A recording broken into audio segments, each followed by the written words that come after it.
গতকালকে আমাদের বাসায় যে মেহমান খেয়েছিল তার জন্য কিছু ছোটোখাটো আয়োজন ছিল। পোলাও রান্না করেছিলাম, ডিম সিদ্ধ করে একটু ভেজে নিয়েছিলাম, রোস্ট রান্না করেছিলাম, তারই রেসিপিগুলো আমি শেয়ার করছি। এই পর্যায়ে পোলাও রান্না করা শেষ এবং ডিমও আমি একটু ভেজে নিচ্ছি তেলে, একটু তন্দুরি মশলা দিয়ে। আর এখন আমি রোস্ট রান্না করেছি যেভাবে, তো রোস্টটাকে আমি মরিচ লবণ দিয়ে মেখে কিছুক্ষণ ম্যারিনেশন করে রেখে দিয়েছিলাম এবং তেলে ভেজে নিয়েছিলাম ডুবো তেলে।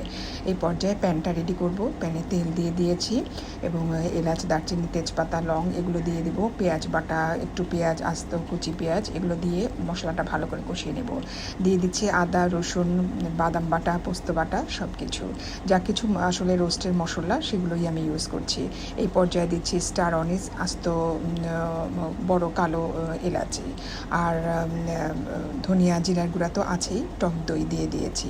এই পর্যায়ে খুব ভালো করে কষিয়ে নিয়েছি। আসলে রোস্টের মশলাটা কষাতে যতটা সময় নিয়ে রোস্টের মশলা কষানো যায়, রোস্টটা তত টেস্ট হয়।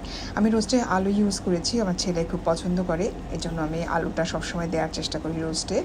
আর আমার মোটামুটি হয়ে গেছে। এখন আমি একটু টমেটো কেচাপ আর গুঁড়া দুধ দিচ্ছি, যেটা রোস্টের টেস্টটাকে অনেক গুণ বাড়িয়ে দেয়।